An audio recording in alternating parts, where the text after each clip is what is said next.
जी business देख रहे हैं आप। मनी गुरु में स्वागत है आपका। मैं हूं आपके साथ शालिनी कपूर तिवारी।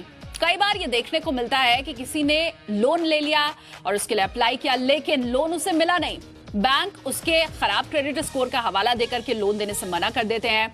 लेकिन उसके सामने सवाल यह है कि आखिरकार अब अपना क्रेडिट स्कोर सुधारने के लिए वो करे क्या, कौन से उपाय अपनाएं जिससे आने वाले दिनों में आसानी से लोन मिल सके। और अगर आप भी इसी परेशानी से दो चार हुए हैं तो आज हम आपको बताएंगे कि किस तरह से आप अपना क्रेडिट स्कोर सुधार सकते हैं।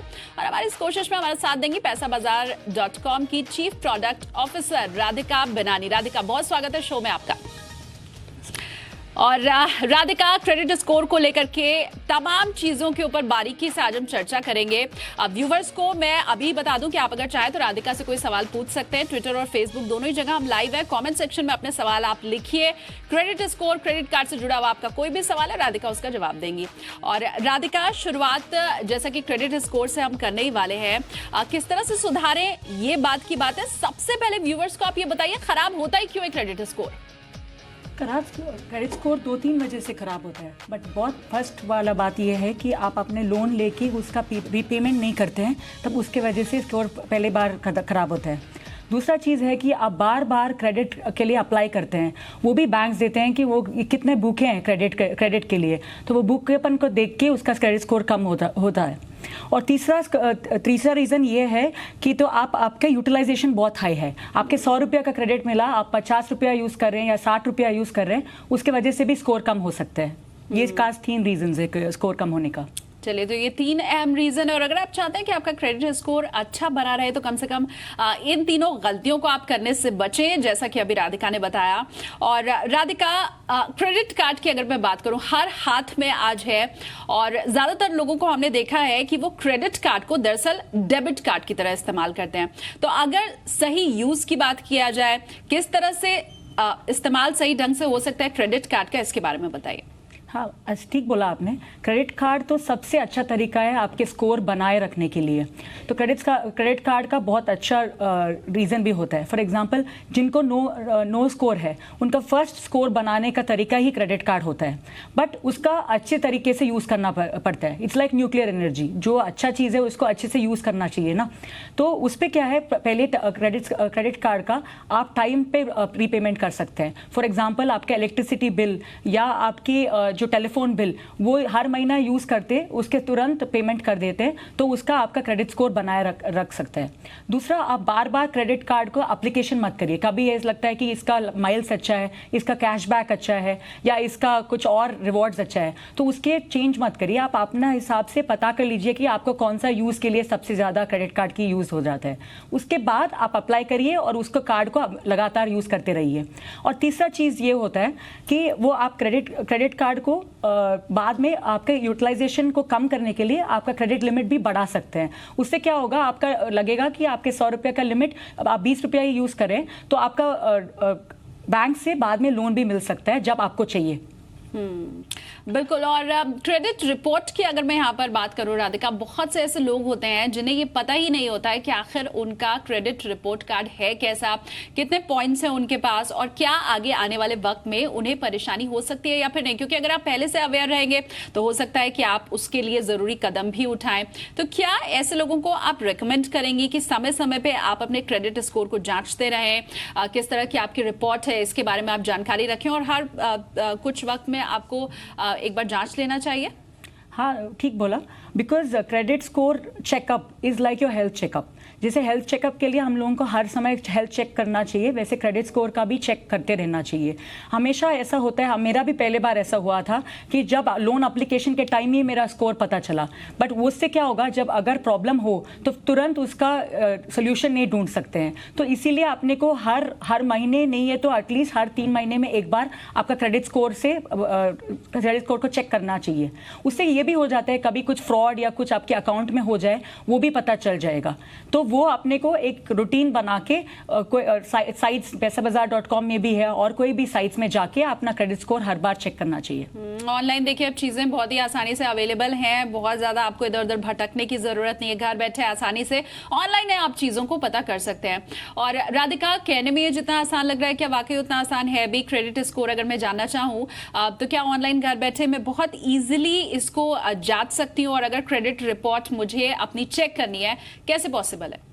बहुत इजीली पॉसिबल है। आप पैसाबाजार.com में जाइए, 2 मिनट्स के अंदर अंदर आपका क्रेडिट स्कोर आपको मालूम पड़ सकता है। उसमें क्या है, हम लोग 2-3 डिफरेंट ब्यूरो से भी टाई अप किए हैं ताकि आपका अलग अलग ब्यूरो से भी स्कोर जानकारी कर सकते हैं आप। और क्रेडिट स्कोर के अगर मैं रेशियो को यहाँ पर समझना चाहूँ तो कितना अगर पॉइंट्स मेरे पास है तो वो अच्छे की कैटेगरी में आएगा, सेटिस्फैक्ट्री वाली कैटेगरी क्या होती है, और अगर खराब और बिल्कुल खराब की हम बात करें तो कितना होता है क्रेडिट स्कोर?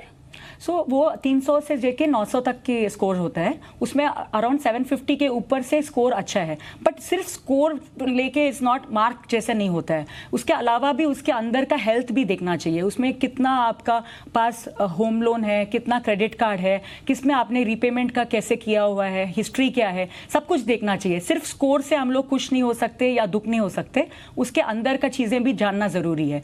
हम लोगों के साइट में ये है कि अंदर जाके आपका बहुत बिल्कुल आसान तरीके से सब कुछ समझाया गया है, बिकॉज सबको उतना बड़ा स्कोर रिपोर्ट देख के लगता है ये क्या है, समझ नहीं आता है, बट हम लोग ने बहुत अच्छी तरीके से एक्सप्लेन किया हुआ है, वो आप देखने से सब समझ में आ जाएगा।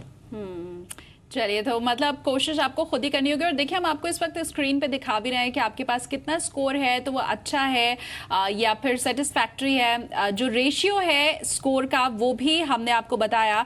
और देखिए 550 से भी अगर आपका स्कोर कम है, इससे आपने अगर चेक किया और 550 से आप नीचे हैं अगर, तो आप समझ लीजिए कि आपका क्रेडिट स्कोर बहुत ज़्यादा ख़राब है। और ऐसी कंडीशन में आप किसी भी बैंक के पास अगर लोन लेने जाते हैं तो हो सकता है आपको यहाँ पर निराशा ही हाथ लगे और बैंक मना कर दे आपको लोन देने से। राधिका, ये बताएं कि अगर मुझे सपोज क्रेडिट कार्ड चाहिए और है नहीं मेरे पास, या मैं बढ़ाना चाहती हूँ अपनी क्रेडिट लिमिट को, तो क्या मुझे डायरेक्ट पूछना चाहिए, मैं बैंक के पास जाऊँ, या मेरे पास नंबर अगर बैंक का है तो मैं उनको फ़ोन करूँ और फ़ोन करके पूछूँ कि भाई मुझे क्रेडिट कार्ड चाहिए, तो आप मुझे बताएं कि ये मुझे कैसे मिल सकता है? क्या ये सही जरिया है? क्रेडिट लिमिट बढ़ाना, अगर आपको बढ़ाना है, पहले देखना चाहिए आपको बढ़ाना है कि नहीं है। अगर आपका यूटिलाइजेशन लगातार 30% के ऊपर है तो आपका बढ़ाना अच्छा तरीका हो जाएगा। उससे क्या होगा, आपका यूटिलाइजेशन कम हो जाएगा, आपको क्रेडिट हंग्री नहीं कहला जाएगा, तब आपको बाद में आपका स्कोर भी इंक्रीज होगा। उसके वजह से स्कोर यूटिलाइजेशन अगर कम हो जाए तो आपका स्कोर इंक्रीज हो जाएगा। तो अगर आपका यूटिलाइजेशन हमेशा ज़्यादा रहता है, 30 to 40% से ऊपर ज़्यादा रहता है, तो आपको उसको क्रेडिट लिमिट को इंक्रीज करना ही चाहिए। चलिए, और राधिका, हमारे पास तमाम व्यूवर्स के मेल आते रहते हैं, वो अपने सवाल हमसे पूछते हैं, और ऐसा ही एक व्यूवर है मांगी लाल जी, जिन्होंने अपना सवाल हमें भेजा था। ये कह रहे हैं कि लोन इन्हें एक्चुअली मिल नहीं पा रहा है, कुछ ये गिरवी रखना चाह रहे हैं क्योंकि वैसे तो बैंक इन्हें लोन दे नहीं रहा है, लेकिन ये सोच रहे हैं कि अगर इन्हें कुछ गिरवी रख करके लोन मिल जाए तो क्या ये पॉसिबल है, और ये जानना चाहते हैं कि किस तरह से ये क्रेडिट स्कोर अपना ठीक कर सकते हैं, किस तरह से इन्हें लोन मिल सकता है? तो उनको ये देखना पड़ेगा कि किस वजह से उनका स्कोर लो है। तो मोस्ट इम्पॉर्टेंट रीज़न ये हो सकता है उन्होंने पहले कुछ लोन लिया हुआ है और उसका पूरा अमाउंट पेमेंट नहीं हुआ है। तो अगर ये बात है तो फिर उनको वो अमाउंट चुकाना पड़ेगा। दूसरा ये भी हो सकता है कि उन्होंने कुछ को बोरोइंग किया है और उनका दूसरा जो जिनके संग उन्होंने को बोरो किया है उनका भी अगर लोन रीपेमेंट नहीं होगा तो भी आपका क्रेडिट स्कोर इम्पैक्ट होगा। और तीसरा ये हो सकता है कि उन्होंने लोन लेने के चक्कर में बहुत सारे एप्लीकेशन संग में लगा दिया हो, उसके वजह से भी उनका स्कोर गिर सकता है। ये एक एक करके देखना पड़ेगा उनको, और उसके बाद जो भी प्रॉब्लम है उसको सॉर्ट करना है। बट ये नहीं मैं कर रही हूँ कि अभी करेंगे तो अभी तुरंत हो जाएगा। उनको लगेगा एटलीस्ट 2 से 3 महीना, मतलब उतना तो लगेगा ठीक करने के लिए। जब हम लोग हेल्थ चेकअप करते हैं, अगर डायबिटीज डिटेक्टेड है, फर्स्ट 2-3 महीना थोड़ा सा खराब होगा, उसके बाद ही सेटल होगा ना। वैसे ही स्कोर भी ऐसे थोड़ा 2-3 महीने बाद ठीक होगा, then he will be able to apply for a loan. चलिए, तो मांगीलाल जी, थोड़ा वक्त जरूर लगेगा, लेकिन ये वक्त इतना बड़ा भी नहीं है कि आपको परेशान होने की जरूरत है। बहुत इजीली आपको लोन मिल सकता है, बस वो सारे काम आपको करने पैटर्न है जो राधिका ने अभी आपको बताया, और एक और मेल में यहाँ पर शामिल करूंगी राधिका हमारे शो में, क्योंकि खास करके अगर क्रेडिट कार्ड की और क्रेडिट स्कोर की मैं बात करूं तो लोगों के मन में बड़ी उत्सुकता रहती है और वो हमें मेल भेजते रहते हैं। ऐसे एक मेल हमारे पास राजू अग्रवाल जी का आया है। इन्होंने पूछा है कि सिबिल के जरिए इनका क्रेडिट स्कोर 817 है, चेक किया होगा इन्होंने। एक्सपीरियन के जरिए क्रेडिट स्कोर है 853। तो दरअसल क्रेडिट स्कोर में यहाँ पर फर्क है।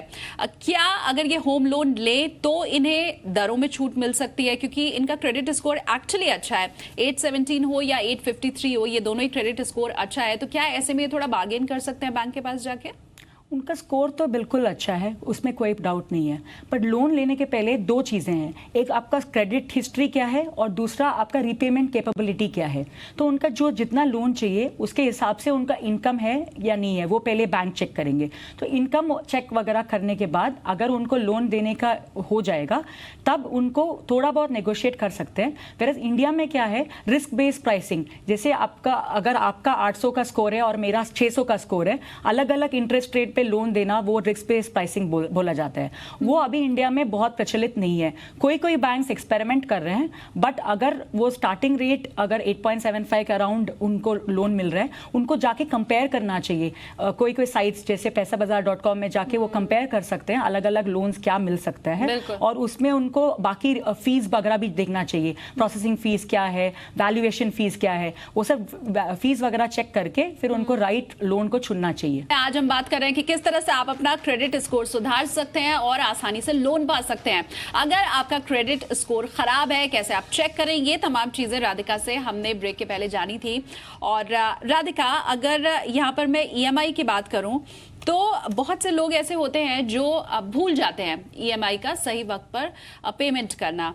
ऐसे में उनके पास बैंक से फोन आता है या शायद एजेंसी से फोन आता है, उन्हें याद दिलाया जाता है। दरअसल उनकी मंशा ऐसी नहीं होती है कि उन्हें टाइम पे ईएमआई नहीं देना है, लेकिन कुछ एक रीजंस होते हैं जिसके चलते शायद बिजी होने के चलते वो भूल जाते हैं। तो कितना ख्याल रखना जरूरी है अगर आपकी कोई भी ईएमआई चल रही हो, क्योंकि लाइफ ऐसी है कि एक साथ लोगों की 2-3 ईएमआई, आपने फोन लिया हुआ है, शायद एसी लिया है, गाड़ी की ईएमआई, होम लोन आपका चल सकता है। कितना जरूरी आप देखती हैं क्रेडिट स्कोर और ईएमआई, इन दोनों के बीच का संतुलन और सही समय पर ईएमआई भरना?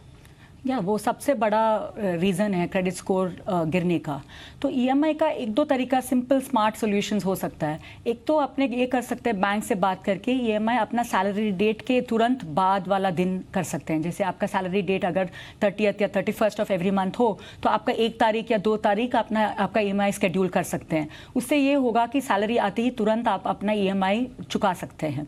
और सिमिलरली क्रेडिट कार्ड, यूजुअली हम लोग क्रेडिट कार्ड का भी भूल जाते हैं। उसके लिए ये कर सकते हैं, अपने स्टैंडिंग इंस्ट्रक्शन दे सकते हैं मिनिमम अमाउंट ड्यू का, तो एटलीस्ट उतना अमाउंट पहले पेमेंट हो जाएगा, बाकी अमाउंट आप आपका स्टेटमेंट चेक करके फिर पेमेंट कर सकते हैं। तो इसलिए बहुत ज़रूरी है अपने ईएमआई का ध्यान रखने के लिए। ये रेकरिंग होगा तो फिर उसका बहुत बड़ा हिस्ट्री में आ जाएगा। अगर एक आध बार हो जाता है तब तो एक्सप्लेनेबल है कि क्यों आपका ईएमआई छूटा था, बट 30 डेज के अंदर पेमेंट कर दीजिए, उसके ऊपर तो फिर बहुत इंपैक्ट करेगा आपके स्कोर को। ऑलराइट। और राधिका, हमारे पास एक सवाल इस वक्त फेसबुक पर आया है। संजय चक्रवर्ती हैं जो पूछ रहे हैं कि 680 इनका क्रेडिट स्कोर है, बिजनेस लोन ये लेना चाहते हैं, क्या कुछ गिरवी रख के लोन मिल सकता है ना? गिरवी रख के लोन मिल सकता है, बट उसके पहले जो एग्जिस्टिंग लोन है उसको भी जांच किया जाएगा कि किस वजह से उनका 680 स्कोर हो रहा है। तो वो पहले देखना पड़ेगा। अगर पहले का लोन अगर वो पूरा समय पे नहीं चुका पा रहे हैं तब और लोन मिलने का भी प्रॉब्लम हो सकता है। तो वो पहले जानना ज़रूरी है कि किस वजह से उनका 680 स्कोर है, वरना अगर कोई और उनके संग लोन ले सकते हैं उसके वजह से भी उनको और लोन मिल सकता है। कोई और किसका स्कोर 800 के ऊपर हो वो भी जॉइंट एप्लीकेंट कर सकते हैं, तो उनका लोन मिलने का प्रोबेबिलिटी है। चलिए संजय जी, तो जैसा शुरू से ही हम बात कर रहे हैं कि बहुत सी ऐसी चीजें हैं जो आपको बैंक से लोन लेने में मदद करती हैं। क्रेडिट स्कोर भी एक चीज है, लेकिन बैंक ये जांचेगा जरूर कि आखिर आपका लो क्रेडिट स्कोर है किस वजह से। और राधिका, 2 तरह के लोन होते हैं, जैसे मैंने होम लोन लिया, सिक्योर्ड और अनसिक्योर्ड, ये 2 तरह के लोन हैं। तो क्या अगर मेरा दोनों लोन चल रहा है, क्रेडिट स्कोर का इन दोनों ही तरह के लोन से असर पड़ेगा क्रेडिट स्कोर के ऊपर? और किस तरह से क्रेडिट मिक्स काम करता है? ये दोनों ही जो सिक्योर्ड और अनसिक्योर्ड लोन है, इनका टाइम पर पेमेंट होना और तमाम जो बारीकियां हैं उसके बारे में बताएं। अच्छा सवाल है ये तो, बिकॉज जो क्रेडिट मिक्स है वो सबसे इम्पॉर्टेंट रीज़न है। जो सबके पास क्रेडिट कार्ड तो इजीली हो जाएगा, बट सिक्योर्ड लोन लेने से क्या होगा, वो लॉन्ग टर्म उनको क्रेडिट स्कोर को बैलेंस करते जाएगा। तो अगर मेरे पास एक होम लोन लेने का अपॉर्चुनिटी है और हमने होम लोन लिया है, तो बैंक तो होम लोन लोअर स्कोर में भी दे सकते हैं, बिकॉज वो गिरवी रख के देते हैं लोन, तो उसमें लो स्कोर में भी लोन मिलने का संभावना है। तो उससे क्या होगा, अगर पेमेंट क्रेडिट कार्ड भी लेना हो, बाद में आपको क्रेडिट कार्ड मिल सकता है, बिकॉज कोई और लोन बैंक ने आपको लोन दिया है।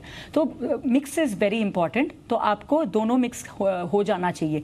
फर्स्ट फ्यू इयर्स हो सकता है आप सिर्फ अनसिक्योर्ड लोन्स लेते जाएंगे, पर्सनल लोन या credit card, but after a few years आपको सिक्योर्ड लोन भी लेना जरूरी है, उससे आपका क्रेडिट लिमिट अच्छे से बना रहेगा। अच्छा, मुझे ये बताएं राधिका, बहुत से ऐसे लोग होते हैं जिनके पास क्रेडिट स्कोर होता ही नहीं है। जैसे सपोज मैं स्टूडेंट हूँ, फर्स्ट टाइम मैं लोन लेने जा रही हूँ, तो ऐसे में किस तरह से मुझे लोन मिल सकता है जब है ही नहीं मेरे पास कोई क्रेडिट स्कोर? तो जब सपोज आप स्टूडेंट है, तो आप एड ऑन कार्ड के ज़रिए भी आपका क्रेडिट हिस्ट्री बना सकते हैं। जब फादर के संग आप एड ऑन कार्ड, फादर या मदर के संग भी एड ऑन कार्ड बना के, तो आपका क्रेडिट हिस्ट्री बनेगा उससे। फिर आप सिक्योर्ड कार्ड भी ले सकते हैं, लोन के अगेंस्ट आप क्रेडिट लिमिट बना सकते हैं, 1 लाख का डिपॉजिट दे के, फिर उसके अगेंस्ट 70,000 या 80,000 का लोन मिल जाएगा, उससे भी आपका क्रेडिट हिस्ट्री चालू हो जाएगा। आपका क्रेडिट हिस्ट्री होता क्या है, आप एक लोन लिए और उसका रीपेमेंट दिखाना चाहिए। तो अगर कोई भी तरीके से, ये 2-3 तरीके से अगर हिस्ट्री बनाना चालू कर दे, तो बाद में जब आपको अनसिक्योर्ड लोन पूरा आपके नाम पे चाहिए, तब भी मिल जाएगा। और एक सवाल हमारे पास फेसबुक पे इस वक्त और आया है, परेश हैं जो हमसे पूछ रहे हैं कि having many accounts and more than 5 credit cards will impact credit score. शायद इनके पास 5 से ज्यादा क्रेडिट कार्ड है और बहुत सारे अकाउंट है, तो क्या इसका क्रेडिट स्कोर पे असर पड़ेगा? जो मेंशन इन्होंने किया है वो ये है कि तमाम जो पेमेंट्स है ये वक्त पे कर रहे हैं, कभी डिले नहीं होती है इनकी EMI, हर चीज ये टाइमली कर रहे हैं, इसके बाद भी क्या क्रेडिट स्कोर पे असर होगा? अगर ये तमाम तरीके से पेमेंट कर रहे हैं, तब तो उतना इम्पैक्ट नहीं होना चाहिए। उनको ये भी ध्यान रखना होगा, अगर 5-6 कार्ड है और उसमें से 1-2 कार्ड उनका क्लोज करने का मन कर गया, तो उनको पुराना कार्ड को कभी क्लोज नहीं करना चाहिए। उससे क्या होगा, आपका credit length of credit history वो कम हो जाएगा। अगर मैंने 2004 में एक कार्ड लिया और 2014 में एक कार्ड लिया, मैं 2004 का कार्ड हमेशा ऑन रखेंगे, बिकॉज मेरा फिर 15 साल का हिस्ट्री दिखेगा। अगर मैं 2004 का बंद कर दूं, मेरा हिस्ट्री कम हो जाएगा। तो वो एक तरीके से मैनेज करना होगा। बट नॉर्मल में भी आप इतने सारे क्रेडिट कार्ड में देख लीजिएगा, बिकॉज मैनेज करने के कभी हम लोग बिजी हो जाते हैं, फिर पेमेंट्स भी छूट सकता है। तो इससे बेटर है कि अगर आपको इतना क्रेडिट लिमिट चाहिए, तो आप लिमिट पहले जैसे कोई और पूछा था, लिमिट को इंक्रीज कर सकते हैं। अगर इतना कार्ड मैनेज कर पा रहे हैं, तब तो कोई प्रॉब्लम नहीं होना चाहिए। एक और सवाल है, राम आश्रय शर्मा है जिन्होंने पूछा है कि मिनिमम स्कोर कितना होना चाहिए? मिनिमम जैसे 750 से अच्छा स्कोर माना जाता है, तो 750 का हम लोगों को एम करना चाहिए। जितना हाई है उतना तो अच्छा ही है। चलिए, तो 750 तो आपको मेंटेन रखना ही है। इससे ऊपर आप जितना ले जा सकते हैं वो आपका अचीवमेंट है, उतना आपके लिए अच्छा रहेगा। और राधिका, एक चीज और बताएं, कई बार ऐसा होता है कि किसी का लोन गारंटर बनने की जरूरत पड़ जाती है, खास करके कोई फैमिली मेंबर अगर लोन लेना चाह रहा है, आप चाहकर भी मना नहीं कर पाते हैं और उसके लोन गारंटर बन जाते हैं। ऐसी कंडीशन में क्या मेरा क्रेडिट स्कोर खराब हो सकता है या उसके ऊपर कोई बुरा असर पड़ सकता है? डेफिनेटली वो तो होगा ही, बिकॉज जब आप गारंटर बनते हो तो आपका क्रेडिट रिपोर्ट में वो लाइन भी आ जाता है। तो जब हम बोले थे, जब आपका लाइन अगर स्कोर कम हो जाता है, वी हैव टू चेक कौन कौन सा अकाउंट अपने स्कोर में दिख रहा है, तो उसमें दिखेगा कि कोई और का लोन गारंटर बना हुआ है। तो जिनका आप लोन गारंटर बन रहे हो, एक तरीका ये है कि आप उनको बोल रहे हो, बैंक को बोल रहे हैं कि वो उनका गारंटी हम ले रहे हैं, तो उसका भी पेमेंट का नतीजा आपके ऊपर पड़ेगा। तो ये आपको जानना जरूरी है कि आपके फैमिली मेंबर जिनको आप लोन दे रहे हैं, उनका रीपेमेंट कैसे हो रहा है। आपको इसीलिए क्रेडिट रिपोर्ट देखना जरूरी है, बिकॉज अकाउंट तो आप रोज चेक नहीं कर सकते, बट क्रेडिट रिपोर्ट चेक करने से आपको पता चल जाएगा उस पे हिस्ट्री कैसे बना रहा है। जी बिल्कुल। और राधिका, एक मेल से और सवाल ले लेते हैं, शामिल कर लेते हैं शो में। अभिषेक सिंह है जो ये पूछ रहे हैं, और मेरे ख्याल से ये सिर्फ इनका ही सवाल नहीं है, हम जैसे हर आम इंसान का ये सवाल है। कह रहे हैं कि बैंक ने क्रेडिट कार्ड की लिमिट बढ़ाने का प्रस्ताव दिया है, जो कि मेरे ख्याल से हर दूसरे दिन फोन लोगों के पास आई जाता है कि सर आपकी इतनी लिमिट है, हम फ्री ऑफ कॉस्ट इसको बढ़ा रहे हैं। तो क्या क्रेडिट लिमिट बढ़ा लेनी चाहिए इन्हें या फिर नहीं बढ़ा लेनी चाहिए, ये दुविधा है, तो जरा सॉल्व करिए इसे। क्रेडिट लिमिट पहले आपने को चेक करना चाहिए कि अपना अभी क्रेडिट यूटिलाइजेशन क्या हो रहा है। मेरे अगर 1 लाख का लिमिट है और हम लगातार हर महीना 50,000 यूज़ कर रहे हैं तो हमको 30 to 40% रखना चाहिए। तो 30,000 के नीचे अगर लाना है तो हमको क्रेडिट लिमिट को 1 लाख से 1.2 लाख या 1.5 लाख ले जाना चाहिए। तो इसीलिए आपने को यूटिलाइजेशन कम रखने के लिए क्रेडिट लिमिट बढ़ाना अच्छा सुझाव हो जाएगा। एंड एक चीज़ और देखना पड़ेगा आपने को कि अगर क्रेडिट लिमिट बढ़ाने से अपना खर्चा भी नहीं संग संग में नहीं बढ़ाए, आपने को उसके अंदर ही रहना चाहिए तो दैट यूटिलाइजेशन उसके अंदर ही रहे। बिल्कुल, क्योंकि ज्यादातर लोग जब क्रेडिट लिमिट बढ़ा देते हैं तो उनका खर्चा बढ़ जाता है, क्योंकि जाहिर सी बात है आपके हाथ में जितना पैसा आता है ना उतनी आपके खर्च करने की क्षमता बढ़ जाती है और जो आवश्यकता है वो तो असीमित है और इसी वजह से आपके ऊपर जो बोझ है वो भी बढ़ जाता है। बहुत शुक्रिया राधिका आज हमारे साथ शो में जुड़ने के लिए। तो मनी गुरु में फिलहाल के लिए बस इतना ही, लेकिन आप देखते रहिए जी बिजनेस।